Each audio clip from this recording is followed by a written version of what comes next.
நெடியோன் வணக்கம். இன்று நாம் வந்துள்ள இடம் கோட்டக்கரை, கன்னியாகுமரியில் அமைந்துள்ளது. இந்த சுவரானது இதை பற்றி நாம் முதல் பதிவிலேயே பார்த்தோம்.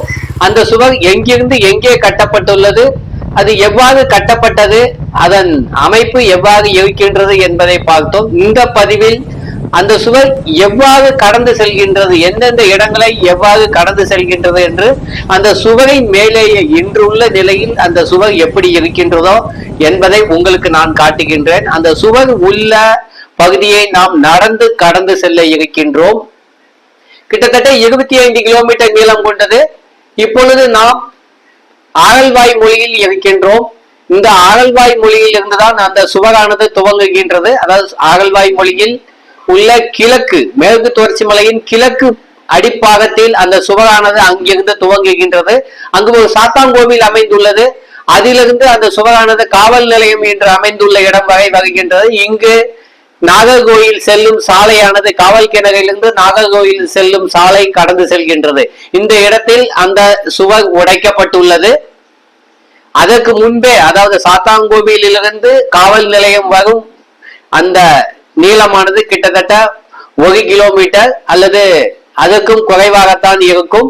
அந்த இடத்தில் பல இடங்களிலும் உடைக்கப்பட்டுள்ளது. அது இன்று ஒரு முழு சுவராக இல்லை. அதன் பிறகு ஓரளவு அதாவது இந்த சந்திப்பிலிருந்து ரயில் நிலையம் செல்லும் ஒரு சாலையானது இந்த நாகர்கோயில் செல்லும் சாலையிலிருந்து பிரிந்து செல்கின்றது. இதன் தெற்கு புறத்தில் தான் அந்த சுவர் காணப்படுகின்றது. இப்ப நீங்க பாத்துக்கிட்டு இருக்கீங்க இல்லையா, இதுதான் அந்த சுவர் அமைந்த பகுதி. அதாவது சுவர் கட்டப்பட்ட பின்பு 2 பக்கமும் மண்ணானது அணைக்கப்பட்டுள்ளது. மிக உயரமாக அந்த சுவர் 10 to 20 அடி உயரம் கொண்டதாக பல இடங்களிலும் கட்டப்பட்டிருக்கிறது. அதே போல் அந்த சுவரின் 2 புறங்களிலும் மண் அணைக்கப்பட்டுள்ளது. அதாவது நம்ம குளத்துல கரை கட்டுவாங்கல்ல, அதே போன்று இங்கும் மண் அணைக்கப்பட்டுள்ளது. அந்த மண் அந்த சுவரை அதை பிடிக்கும் நோக்கத்துடன் அன்று மண்ணானது அணைக்கப்பட்டிருக்கலாம். அதன் நடுவில் அந்த சுவரானது மிக உயரமாகவும் மிக ஒரு வலிமையாகவும் அன்று கட்டப்பட்டிருக்கின்றது. இன்று அந்த சுவர் பல இடங்களிலும் அதன் பிறகு, அதாவது திருவாங்கூர் சமஸ்தானமானது ஆங்கிலேயர்களின் கீழ் வந்த பிறகு அந்த சுவர் பல இடங்களிலும் சிறிது சிறிதாக இடிக்கப்பட்டு அந்த சுவர் காணாமல் போய்விட்டது. ஆங்கிலேயர்கள் கடைசியில் திருவாங்கூர் சமஸ்தானத்தை வென்று விட்டார்கள். அவர்கள் வென்ற பின்புதான் இந்த சுவரானது இடிக்கப்பட்டிருக்கின்றது. அதாவது முழுமையாக இடிக்கப்படவில்லை. பல இடங்களிலும் பல காரணங்களுக்காக அதன் மீது இருந்த கற்கள் திருட்டு போய்விட்டன. ஆகவே அந்த சுவரின் பல இடங்களிலும் கல் காணப்படவில்லை. சில இடங்களில் மண்மேடு மட்டும் காணப்படுகின்றது. அப்படியான மண்மேட்ல தான் இப்ப நடந்து போய்கிட்டு இருக்கோம். நீங்க பார்க்க தெளிவா தெரியும். இந்த இடத்துல, அதாவது இந்த ஆரல்வாய்மொழி காவல் நிலையம் அமைந்த இடத்தில் முன்பு சுங்கச்சாவடி அமைந்திருந்தது. பாண்டியர்களுக்கும் சேரர்களுக்குமான வணிக போக்குவரத்தை கட்டுப்படுத்தும் விதத்தில் அதன் பிறகு நாயக்க மன்னர்கள் ஆட்சி செய்த பொழுதும் ஆங்கிலேயர்கள் இருந்த பொழுதும் கூட அந்த சுங்கச்சாவடி தொடர்ந்து செயல்பட்டிருக்கின்றது. அதாவது பாதுகாப்பு காரணத்துக்காக அங்கு படைகள் நிறுத்தி வைக்கப்பட்டிருந்தன. திருவாங்கூர் சமஸ்தானம், அதாவது முன்பு வேணாடு சேரநாடு அந்த பகுதி வலிமையாக இருந்த போது, பாலமார்த்தாண்ட வர்மன் மிக வலிமையாக இருந்த பொழுதுதான் இந்த சுவரானது மீண்டும் மிகப்பெரிய அளவில் கட்டப்பட்டிருக்கின்றது. கற்களால், அதாவது கல் வச்சு ஒரு பெரிய கோட்டையை கட்டின போல அவங்க கட்டியிருக்காங்க. அப்படியான வழியில தான் நான் நடந்து போய்கிட்டு இருக்கேன். இன்னைக்கு எல்லா இடத்துலயும் சீமைக்காக செடி முளைச்சி அந்த இடமே ஒரு நாசமா இருக்குது. ஒரு சில இடங்கள்ல அந்த சுவர் காணப்படுது. பல இடங்களிலும் உடைக்கப்பட்டுள்ளது. அப்படியான சுவர்கள்லாம் இப்ப நடந்து போயிட்டு இருக்கோம். இந்த ஆரல்வாய்மொழி காவல் நிலையத்திலிருந்து தெற்கு மலை வரை உள்ள அந்த 2.5 கிலோமீட்டர் 2.5 கிலோமீட்டர் நீளம் கொண்டதாக காணப்படும். இந்த இடத்துலதான் முக்கியமான பகுதியாக காணப்பட்டிருக்கின்றது. அன்று அவர்கள் பீரங்கிகளை, கெனான் என்று சொல்லப்படும் கிட்டத்தட்ட 40க்கும் மேற்பட்ட பீரங்கிகளை அவர்கள் அதாவது திருவாங்கூர் சமஸ்தானம் அல்லது வேணாட்டு படையினர் அங்கு நிலைநிறுத்தி இருந்தார்கள். அவர்களின் அதாவது வடக்கை நோக்கி பாதுகாப்பதற்காக, வடக்கிலிருந்து வரும் படையெடுப்பை தடுக்கும் எண்ணம் கொண்டு அந்த படையானது, அந்த பீரங்கிகள் அங்கு நிலைநிறுத்தப்பட்டிருந்தன. அத்துடன் சேர்த்து 10,000 படை வீரர்களும் நிறுத்தப்பட்டிருந்தார்கள். இங்குதான் இது முக்கியத்துவம் வாய்ந்ததாக இருக்கின்றது. இந்த பகுதியில் பாண்டிய நாட்டிலிருந்து வரவழைக்கப்பட்ட மரவர் படை அங்கு நிலைநிறுத்தப்பட்டிருந்தது. கிட்டத்தட்ட 10,000 எண்ணிக்கை கொண்ட படையானது அங்கு நிலைநிறுத்தப்பட்டிருந்தார்கள். தோவாலை பகுதியில் அவர்கள் இன்றும் வசிக்கிறார்கள். அதே போன்று லாயம், 5 கிராமம், மேட்டுக்குடியிருப்பு என்று கன்னியாகுமரி மாவட்டம், திருநெல்வேலி மாவட்டத்தில் பல இடங்களிலும் அந்த படையினர் நிரந்தரமாக அங்கேயே தங்கிவிட்டனர். அந்த சுவரானது அடுத்து பாத்தீங்கன்னா கன்னியாகுமரி செல்லும் இரும்பு பாதையும் கடந்து செல்கின்றது. ஆகல்வாய்மொழி ரயில் நிலையம் அங்குதான் அமைக்கப்பட்டிருக்கின்றது. இப்ப அந்த இடத்துல நம்ம நிக்கிறோம். ஆகல்வாய்மொழி காவல் நிலையத்திலிருந்து நம்ம ஆகல்வாய்மொழி ரயில் நிலையம் நடந்து வந்து விட்டோம். இப்பொழுது நடைமேடையில் நாம் நின்று கொண்டிருக்கின்றோம். ஒரு ரயில் ஆனது கடந்து சென்றது. நான் அந்த தண்டவாளங்களை கடந்து அந்த பக்கம் போறேன். அங்கேயும் அந்த சுவரின் துண்டானது காணப்படுகின்றது. 2 இடங்களிலும் உடைக்கப்பட்டுள்ளது. 1980களில் தண்டவாளம் அமைக்கப்பட்ட பொழுது இந்த சுவர் உடைக்கப்பட்டிருக்கின்றது. இப்படி ஒரு சுவர் அப்படிங்கிறது அவங்களுக்கே தெரியாது. அப்படிதான் உடைச்சு எடுத்துட்டாங்க அந்த சுவரை. இன்னைக்கு ஆகல்வாய்மொழி ரயில் நிலையம் கட்டப்பட்டுள்ளது. இப்பொழுதும் 2 ஆண்டுகளுக்கு முன்பு இரட்டை தண்டவாளங்கள் 2 தண்டவாளங்கள் போவதற்கும் வருவதற்குமாக தண்டவாளங்கள் அமைக்கப்பட்ட பொழுது மேலும் அந்த பகுதி அதாவது கிட்டத்தட்ட 10-15 மீட்டர் நீளம் கொண்ட பகுதியானது உடைக்கப்பட்டுள்ளது. நீங்க பாக்கீங்களா, அந்த பகுதியில் அங்கதான் அது காணப்படுது. அங்கதான் உடைச்சிருக்காங்க அந்த இடத்துல. இப்ப நான் இந்த நடைமேடையில் இந்த பகுதியில் இருக்கின்றேன். அதாவது மேற்கு பக்கத்துல, கிழக்கு பக்கத்துல அந்த பகுதி உடைக்கப்பட்டுள்ளது. நான் 2 ஆண்டுகளுக்கு முன்பு வந்த பொழுது உடைக்கப்பட்ட காட்சியை நான் பதிவு செய்தேன். அந்த காட்சிகள் தான் இது. அப்பதான் அது உடைச்சி எடுத்து தண்டவாளமானது அமைக்கப்பட்டு அந்த பணி நடந்து கொண்டே இருந்தது. அப்பொழுது எடுக்கப்பட்ட காட்சிகள் அது. இப்பொழுது தண்டவாளம் அமைக்கப்பட்டு விட்டது. இங்க இருந்து பார்த்தா மேற்கு தொடர்ச்சி மலை தெளிவாக தெரியும். ஆகல்வாய்மொழியின் அந்த இடத்துலதான் அந்த மேற்கு தொடர்ச்சி மலையில கொண்டு இவங்க சுவரை இணைச்சிருந்தாங்க. அந்த கணவாயை அடைச்சதுனால இங்க இருந்து யாரும் அதுக்கு போக முடியாத அளவுக்கு அன்னைக்கு பாதுகாப்பு வச்சிருந்தாங்க. கிட்டத்தட்ட 1500 ஆண்டுகளுக்கு முன்பே இந்த சுவரானது கட்டப்பட்டிருக்கின்றது. சோழ மன்னரும் ராஜராஜ சோழனும் இந்த சுவரை கடந்துதான் சென்றார். அதற்காகத்தான் அவர் கப்பல் படையை தன்னுடன் அன்று இணைத்து எடுத்து வந்திருக்கின்றார். காந்தலூர் சாலை போருக்காக அதை களமறுத்த என்று அது குறிப்பிடப்பட்டுள்ளது. அன்று இந்த சேர நாட்டை பாசுகார ரவிவர்மன், அதாவது பாஸ்கர ரவிவர்மன் என்ற சேர மன்னன் ஆண்டு வந்தால் வேநாட்டு மன்னன் ஆவார். அதே போன்று பாண்டிய நாட்டை அமரபுயங்கன் என்ற பாண்டிய மன்னன் ஆட்சி செய்து வந்தார். 989 அந்த போர் நடைபெற்றது. 4 ஆண்டுகள் நிலை இல்லாமல் ஒரு அமைதி இந்த பகுதியில் நிலவவில்லை. அதன் பிறகு சேர பாண்டிய நாடுகள் மொத்தமாக சேர நாட்டின் கீழ் ஆட்சியின் கீழ் வந்திருக்கின்றது. அப்பொழுதும் இந்த சுவர் இருந்தது. ஆனால் மிகப்பெரிய அளவில் கட்டப்படவில்லை. அதன் பிறகுதான் இந்த சுவரானது மிகப்பெரிய அளவில் கட்டப்பட்டிருக்கின்றது. கொஞ்சம் கொஞ்சமாக அன்றும் சுவர் இருந்தது. அதாவது கல் கொண்டு மிகப்பெரிய அளவில் கட்டப்படாமல் ஒரு மண் மேடுகளாகவும் சில இடங்களில் செங்கல்களை கொண்டும் அதாவது தடுப்பு அமைத்திருந்திருக்கிறார்கள். மரங்களை கொண்டும் தடுப்பு அமைத்து பாண்டிய சோழ படையெடுப்பை தடுக்கும் விதத்தில் அமைக்கப்பட்டிருக்கின்றது அந்த தடுப்புகளானது. இது அவர்கள் பீரங்கிகளை வைத்து, அதாவது பால மார்த்தாண்டவர்மன் இந்த சுவரை திடப்படுத்திய பொழுது உள்ள காட்சிகளாகும். அவர்கள் பீரங்கிகளை பயன்படுத்தி இருந்தார்கள். பீரங்கி எங்க நீங்க கேட்கலாம். இந்த இடத்துல இந்த சுவரை ஒரு இடத்துல காணப்படுது. அதாவது ரயில் நிலையத்துக்கும் ஒரு புதிதாக அமைக்கப்பட்டிருக்கும் தேசிய நெடுஞ்சாலை, அதாவது திருவனந்தபுரத்தை இணைக்கும் தேசிய நெடுஞ்சாலை 44 காவல் கிணறிலிருந்து பிரிந்து செல்கின்றது. அந்த இடத்துக்கு இடையில உள்ள பகுதியில இன்னைக்கு செங்கல் சுவர் காணப்படுது. பீரங்கி வச்சிருக்கிறதுக்கான தடம் இருக்கின்றது. கெனான் என்று சொல்லும் சிறிய வகை பீரங்கிகளை தான் அவங்க இன்னைக்கு பயன்படுத்தினாங்க. அந்த பீரங்கி வைக்கிறதுக்கான அந்த குழிகள் இன்றும் காணப்படுகின்றன சுவரின் மீது. அதற்கான தடங்களும் இருக்கின்றன. 40 பீரங்கிகளை அவர்கள் அங்க கெனான்களை வைத்திருந்தார்கள் என்பதற்கு அது அத்தாட்சியாக நமக்கு இருக்கின்றது. இந்த சுவர் இப்பொழுதும் நின்று கொண்டிருக்கின்றது. ஒரு சிறிய துண்டுதான், கிட்டத்தட்ட 50 மீட்டர் நீளத்துக்கு அந்த இடத்துல இருக்குது. அதோடைய கடைசி எச்சம் அடையாளம் இதையாவது அரசு பாதுகாக்குமா என்பதை பற்றி நமக்கு தெரியவில்லை. ஆனால் பாதுகாக்க வேண்டும் என்பது வரலாற்று ஆய்வாளர்கள் மேலும் என்னை போன்றவரின் ஒரு சிறிய கோரிக்கையாக இருக்கின்றது. இந்த இடத்துலதான் சுவர் தெரியுது பாத்தீங்களா. இந்த இடத்துல ஒரு சிறிய தடுப்பணையும் காணப்படுகின்றது. பொதுவாக இந்த பகுதி மட்டும் இந்த சுவர் அமைந்திருக்கும் மொத்த நீளத்தில் இந்த பகுதி பள்ளமாக காணப்படுகின்றது. ஆகவே சிறிய தடுப்பணை ஒன்றும் இந்த பகுதியில காணப்படுது. இப்ப அந்த இடத்து பக்கத்துலதான் நான் நின்றுகிட்டு இருக்கேன். நான் நடந்து போய்கிட்டு இருக்கேன். செவக கூட தொட்டு பார்த்துக்கிட்டு இருக்கேன் இல்லையா. இதுதான் அந்த சுவர். கிட்டத்தட்ட 4 அடி அகலமும் இருக்கின்றது. சில இடங்களில் 7 அடி அகலம் கொண்டதாக சுவர் காணப்படுகின்றது. 4 அடி அகலத்துல செங்கல் வச்சு சின்ன சின்ன செங்கல்களை கொண்டு அவங்க கட்டியிருக்காங்க. இதான் பீரங்கி வச்சிருக்கிறாங்க. சின்ன சின்ன பகுதியா தெரியுது இல்லையா? அவங்க பீரங்கி அன்னைக்கு வந்து உயரம் தாழ்வாக இருந்திருக்க வேண்டும். சுவரின் பின்பகுதியில் அவர் பீரங்கிகளை நிலைநிறுத்தி இருப்பார்கள். எதிரிகள் வரும் பொழுது ஆங்கிலேயர்கள் தான் அன்னைக்கு அவங்களுக்கு எதிரியா இருந்தாங்க. அவங்களை தாக்குறதுக்காக பீரங்கிகளை நிலைநிறுத்தி வச்சிருந்தாங்க.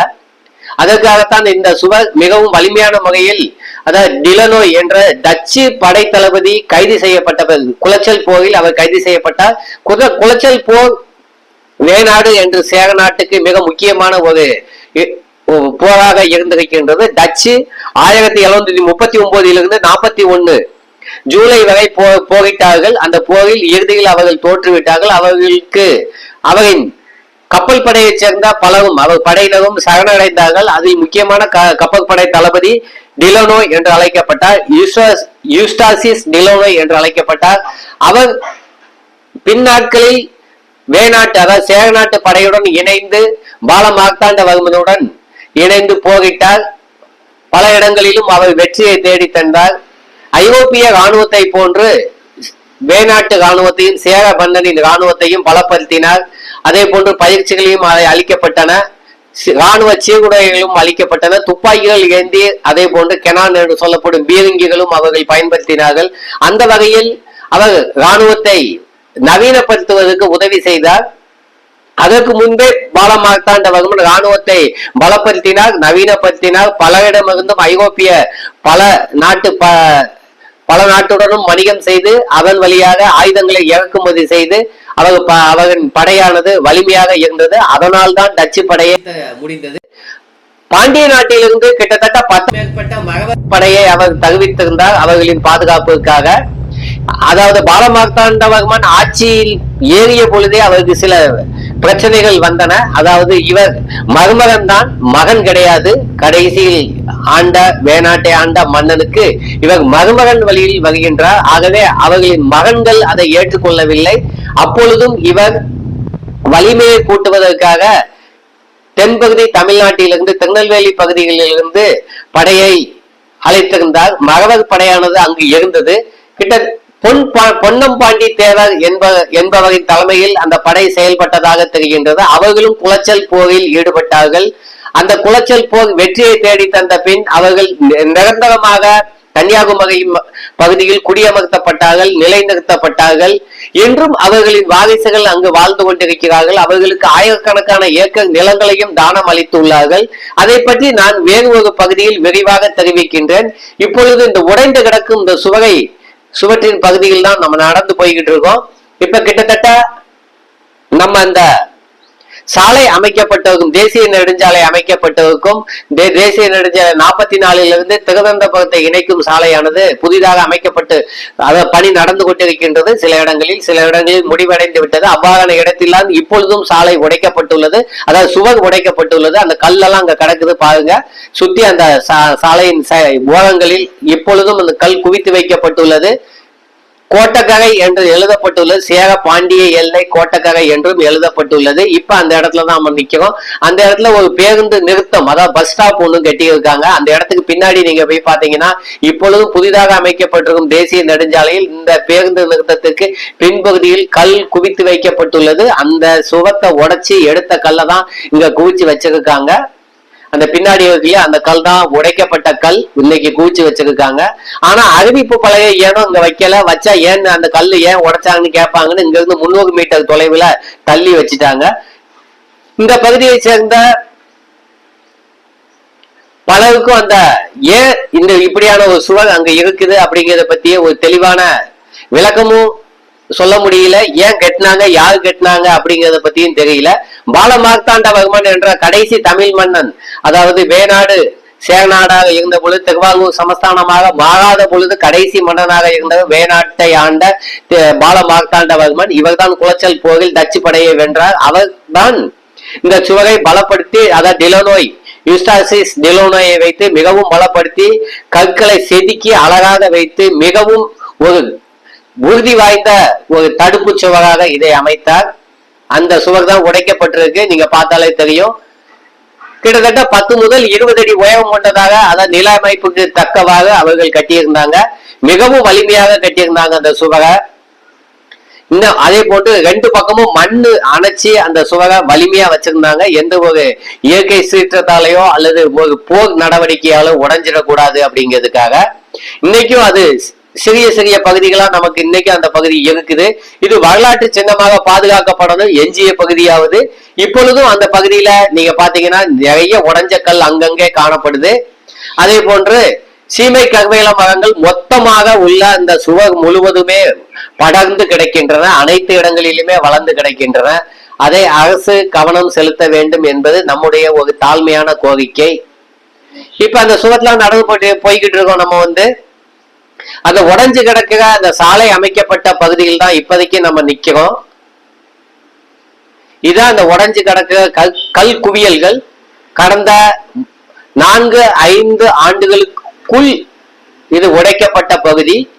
இவ்வாறு மொத்த பகுதியே உடைக்கப்பட்டு விட்டது. அதாவது சாலை அமைக்கிறோம், அதே போன்று வளர்ச்சி பணிகளை தருகின்றோம், அதே போன்று பல இடங்களில் ரயில் தண்டவாளங்கள் கடந்து செல்கின்றன, அதற்காகவும் உடைக்கப்பட்டுள்ளன.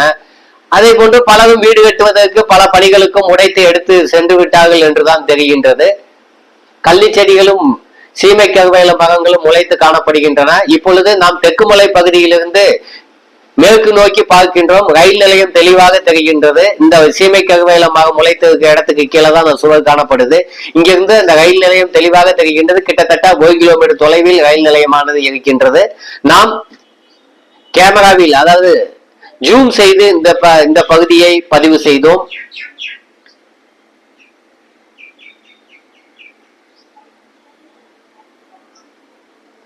இது அந்த புதிதாக அமைக்கப்பட்டிருக்கும் தேசிய நெடுஞ்சாலை.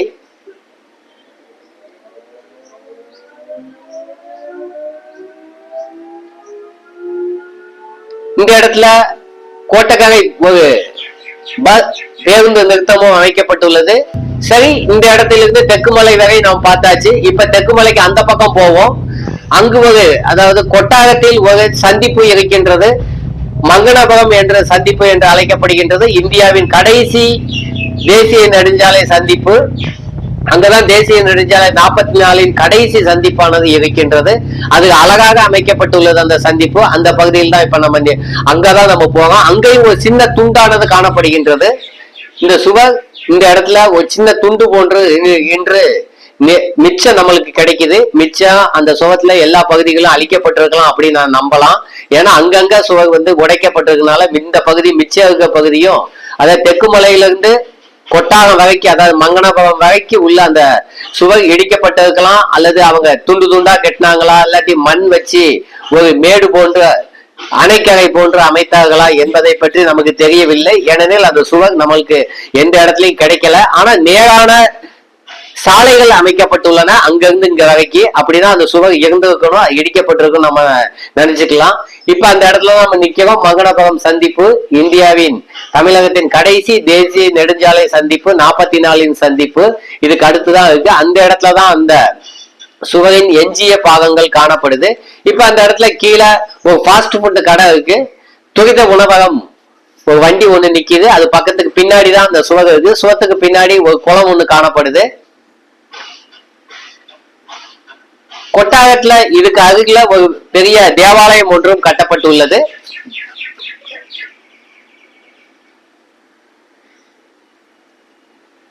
இந்த சுவத்துல பல இடங்களில் கல் வச்சிருக்காங்க. மேலே ஏறி ஒரு காரணத்துக்காக வச்சிருப்பாங்க அப்படின்னு தோணுது. படை வீரர்கள் மேல இருந்து கீழே இறங்குறதுக்கும் மேல போகிறதுக்குமா வச்சிருப்பாங்க. பல இடங்களிலும் அவங்க கோட்டை கொத்தளம் போன்று கட்டியிருந்தாங்க. அதே போல கண்காணிப்பு கோபுரமும் அந்த சுவர் மேல 25 கிலோமீட்டர் நீள அந்த பாதுகாப்பு அரண் மீது பல இடங்களில் கோட்டை கொத்தளங்கள் கட்டப்பட்டிருந்தன. அதே போன்று பல கோவில்களையும் அங்க கட்டியிருந்தாங்க படை வீரர்கள். அந்த இடத்துல கோட்டை கொத்தளம் முன்பு இருந்திருக்க வேண்டும், அல்லது கோவில் இருந்திருக்க வேண்டும். அந்த இடத்தில் படை வீரர்கள் இருந்து கண்காணிப்பு செய்திருக்க வேண்டும். அந்த இடங்களில் கோவில்களும் காணப்படுகின்றன. முருகன் முற்றம் என்று அழைக்கப்படும் இடம் இதுக்கு அடுத்த இடமாகும். அங்க போகும்போது நான் சொல்றேன். அதை போலதான் ஆரல்வாய் மொழியிலும் ஒரு முருகன் கோவில் மலை மீது காணப்படுகின்றது. அங்கிருந்தும் அவர்கள் பாண்டிய நாட்டை கண்காணித்துக் கொண்டிருந்தார்கள். அது மிக பழமையான ஒரு இப்பொழுது நாம் மங்களபுரம் சந்திப்பிலிருந்து, அதாவது தேசிய நெடுஞ்சாலை 44 உள்ள கடைசி சந்திப்பிலிருந்து தமிழ்நாடு அரசின் துணை மின் நிலையம் அமைக்கப்பட்டிருக்கும் பகுதியை நோக்கி, அதாவது கன்னியாகுமரியை எல்லையை நோக்கி தான் நம்ம போய்கிட்டு இருக்கோம். அந்த வழியில தான் கடைசி ஒரு துண்டு, அதாவது ஒரு துண்டானது சாலையின் ஓரத்தில் காணப்படுகின்றது. அந்த இடத்தில் துணை மின் நிலையம் அமைக்கப்பட்டுள்ளது. அந்த பக்கத்துல தான் இருக்கு. அதை நோக்கி தான் இப்ப நம்ம போய்கிட்டு இருக்கோம். மங்கனபுரம் சந்திப்பிலிருந்து இந்த இடத்தில் காணப்படும் துண்டு கிட்டத்தட்ட ஒரு கண்காணிப்பு கோபகமாக பயன்படுத்தப்பட்டிருக்க வேண்டும் என்று அந்த இடத்துல சாலையின் மேற்கு பக்கத்துல அந்த துண்டானது காணப்படுகின்றது. அதே போன்று இங்க எப்படி மங்கனபுரம் சந்திப்புல இருக்கோ அதே போலதான் அந்த துண்டும் ரெண்டுமே ஒரே ஒருவ ஒற்றுமையில் தான் காணப்படுகின்றது. இங்க எப்படி கட்டியிருக்காங்களோ அதே போலதான் அங்கேயும் கட்டியிருக்காங்க. இங்க என்ன கல் வச்சு கட்டியிருக்காங்களோ அதே போல கற்களை கொண்டுதான் அந்த இடமும் கட்டப்பட்டிருக்கு. இது எப்படி மேல ஏறி போக முடியுமோ கற்கள், அதாவது கல் வந்து படி போன்று நீட்டி நீட்டி வைக்கப்பட்டுள்ளன. அதுவழியே மேல நடந்து போகலாம், கீழே நடந்து வரலாம். இப்படி இருக்கிறதுனால இது கண்காணிப்பு கோபமா கட்டியிருப்பாங்க அப்படின்னு தெரியுது. இதுக்கு கிழக்கு பக்கத்துல இருக்குது பாண்டிய நாட்டுல அமைக்கப்பட்டிருக்க சாலை. அன்னைக்கு அது பாண்டிய நாட்டுக்குள்ள இருந்துச்சா இல்லாட்டி சேர நாட்டுக்குள்ள இருந்துச்சா அப்படிங்கிறது தெரியல. அந்த சாலையானது பாண்டிய நாட்டுக்கு உட்பகுதியில் தான் இருந்திருக்கணும், அதாவது சேர நாட்டுக்கு வெளியில அமைச்சிருக்கணும். அந்த சாலை தான் NH 44 தேசிய நெடுஞ்சாலை 44 சில இடங்கள்ல உள்ளேயும் சில இடங்கள்ல வெளியிலையும் போகுது. பாண்டிய நாட்டுக்குள்ளேயும் சேர நாட்டுக்குள்ள வெளியிலையும். இது ஆங்கிலேயர் ஆட்சி காலத்துக்கு பிறகு இந்த சுவர் இடிக்கப்பட்டு மாற்றம் அடைந்திருக்கலாம். அந்த இடத்துல கிட்டத்தட்ட ஒரு கண்காணிப்பு கோபங்கள் பல இடங்களிலும் காணப்படுது.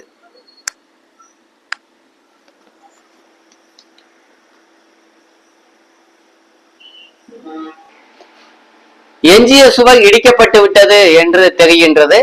இந்த சாலை தேசிய நெடுஞ்சாலை 44க்கு மேற்கு பக்கம், அதாவது கிழக்கு பக்கம் உள்ள பகுதி பாண்டிய நாடு, மேற்கு பக்கம் உள்ள பகுதி வேநாடு என்ற சேர நாடு. பின்னர் திருவாங்கூர் சமஸ்தானம் என்று அழைக்கப்பட்டது. திருவாங்கூர் சமஸ்தானம் என்றால் நாயக் நம்பூதிரிகள் அதாவது ஆட்சி மாறுகின்றது, அதாவது நாட்டின் அரசர் மாறுகின்றார். ஆனால் நாடு அப்படியே தான் இருந்தது. பின்வழி வழியாக அவர்கள் உள்ளே நுழைந்து விட்டார்கள். இப்ப நம்ம முருகன் கோற்றத்தை நோக்கி போய்கிட்டு இருக்கோம். இந்த இடத்துலயும் ஒரு கண்காணிப்பு கோபகமும் சுவரும் இன்றும் காணப்படுகின்றது. இந்த முருகன் குற்றத்தையே அவங்க வந்து ஒரு கண்காணிப்பு கோபகமா தான் பயன்படுத்தினாங்க. இன்னைக்கு கோயில் ஒண்ணு இருக்குது. முன்பும் கோயில், அங்கு முருகன் கோவிலானது காணப்பட்டது. இப்பொழுதும் அது வணங்கப்பட்டு வருகின்றது.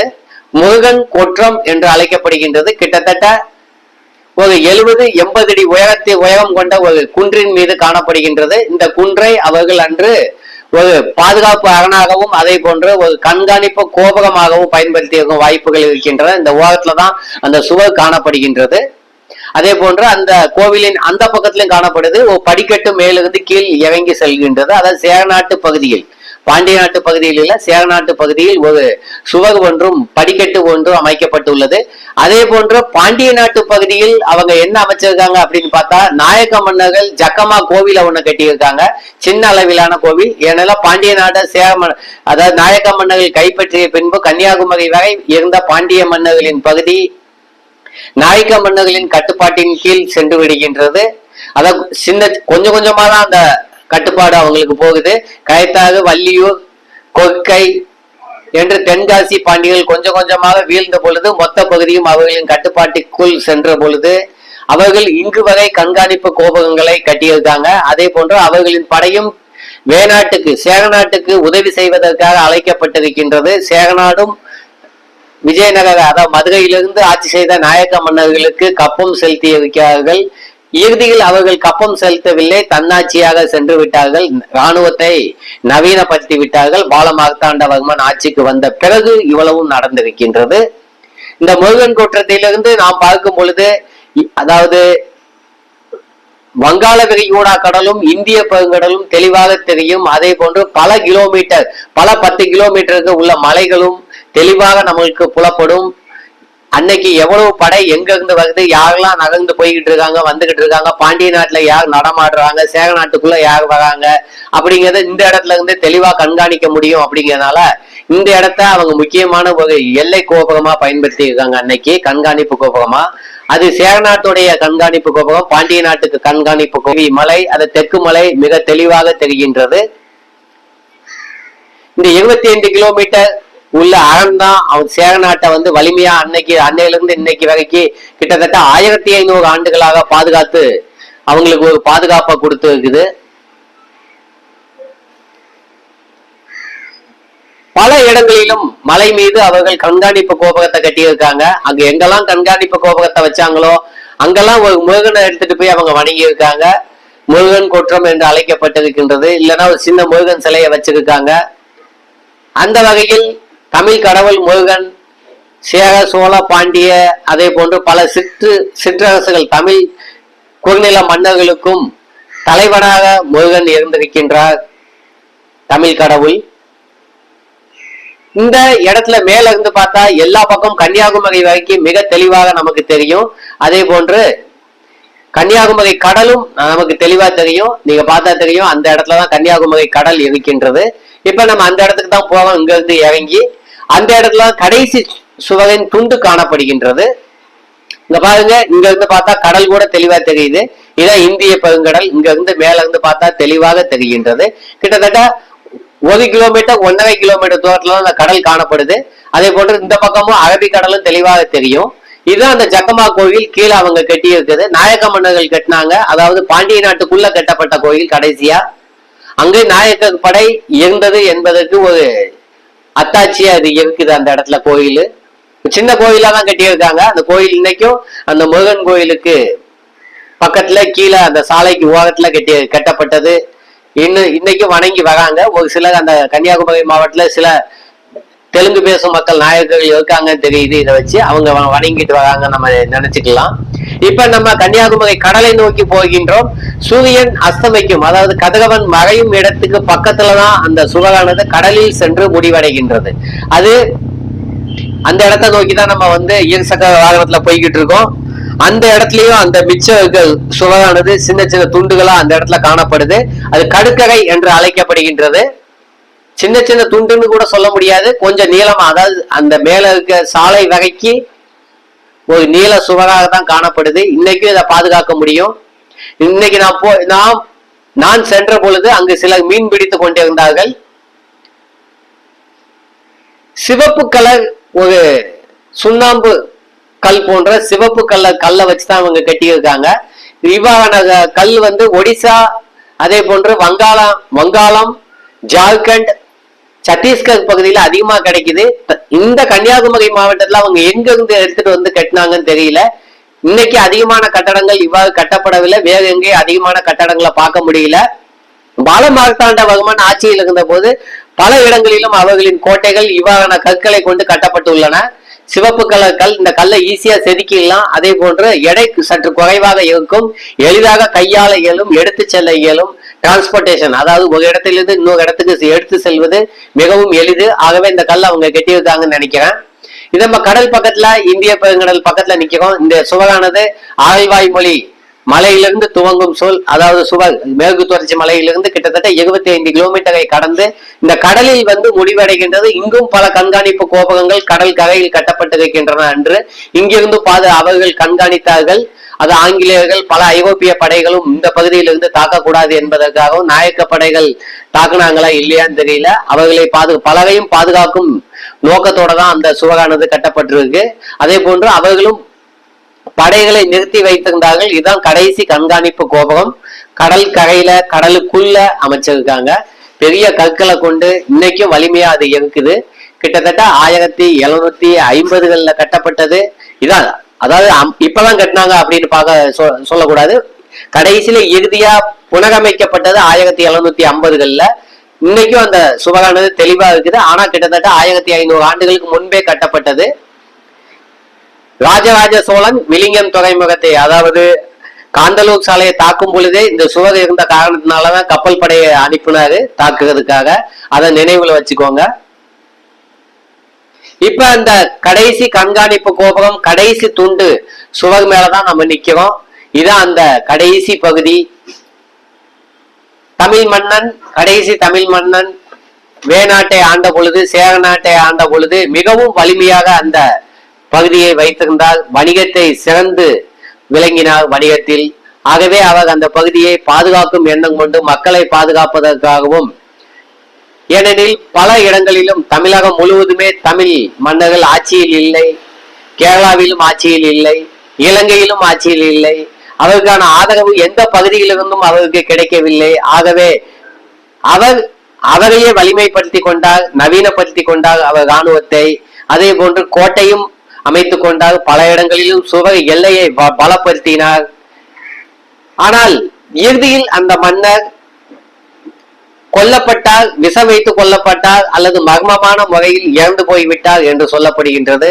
அதன் பிறகு திருவாங்கூர் சமஸ்தானம் என்று பெயர் மாற்றப்படுகின்றது. நாயர் நம்பூதிரிகளின் கூட்டணி பின்வழியாக வந்து இந்த சேரநாடு வேணாடை திருவாங்கூர் சமஸ்தானம் என்று பெயரும் மாற்றிவிட்டார்கள், மன்னனையும் மாற்றிவிட்டார்கள். அதன் பிறகு அவர்களின் ஆட்சியும் மாறுகின்றது. கல்குளம் என்று அழைக்கப்படும் பத்மநாபபுரத்தில் இருந்த தலைநகரம் இங்கிருந்து திருவனந்தபுரம் சென்று விடுகின்றது. அதன் பிறகு இந்த பகுதியானது அந்த அளவுக்கு கவனிப்பு இல்லாமல் போய்விடுகின்றது. அதற்கு சிறிது காலத்துக்கு பிறகு மொத்த பகுதியுமே ஆங்கிலேயர்களின் கட்டுப்பாட்டின் கீழ் வந்து விடுகின்றது. அப்பொழுது இந்த பகுதியை ஆண்டவர் தமிழ் மன்னர் அல்ல, திருவாங்கூர் சமஸ்தானத்தை சேர்ந்த நாயர் நம்பூதிரிகளின் வழிவந்தவராக நிச்சயம் இருக்க வேண்டும். அவர் திருப்பார்பூர் பரம்பரை கிடையாது. திருப்பார்பூர் பரம்பரை பால மார்த்தாண்ட வர்மனோடு முடிந்து விடுகின்றது. கடைசி தமிழ் மன்னன், வலிமையான தமிழ் மன்னன், ஒரு கம்பீரமான தமிழ் மன்னன் கட்டிய சுவர். அதன் பிறகு அவரும் காணாமல் போகின்றார். அதன் பிறகு தமிழ் மன்னர்கள் இவ்வளவு வலிமையாக எந்த பகுதியையும் ஆட்சி செய்யவில்லை. அது இன்று வரை நடக்கவில்லை. இலங்கையில் சில காலம் விடுதலை புலிகளின் தலைவர் பிரபாகரன் கிட்டத்தட்ட 30 ஆண்டுகள் ஆட்சி செய்தார். வடகிழக்கை முழு கட்டுப்பாட்டில் வைத்திருந்தார். அதுதான் அதன் பிறகு நடந்தது. இவர் பால மார்த்தாண்டவர்மன் வீழ்ந்த பிறகு தமிழ் மன்னர்களும் கிட்டத்தட்ட அனைவருமே பெரும் தலைகளாக இருந்தவர்கள் எங்குமே இல்லை. அனைவரும் மொத்த தமிழ்நாடுமே ஆங்கிலேயர்களின் மொத்த கட்டுப்பாட்டின் கீழ் சென்று விடுகின்றது. சில பகுதிகளில் சமஸ்தானங்கள் ஆட்சியில் இருக்கின்றன, ஆங்கிலேயர்களுக்கு கப்பம் செலுத்தி கொண்டு. இப்பொழுது இந்த பகுதியின் இறுதி பகுதிக்கு வந்து விட்டோம். நான் உங்கள் பழனிக்குமார் மாடசாமி. நான் மீண்டும் ஒரு பதிவில் விரைவில் வந்து சந்திக்கின்றேன். நன்றி.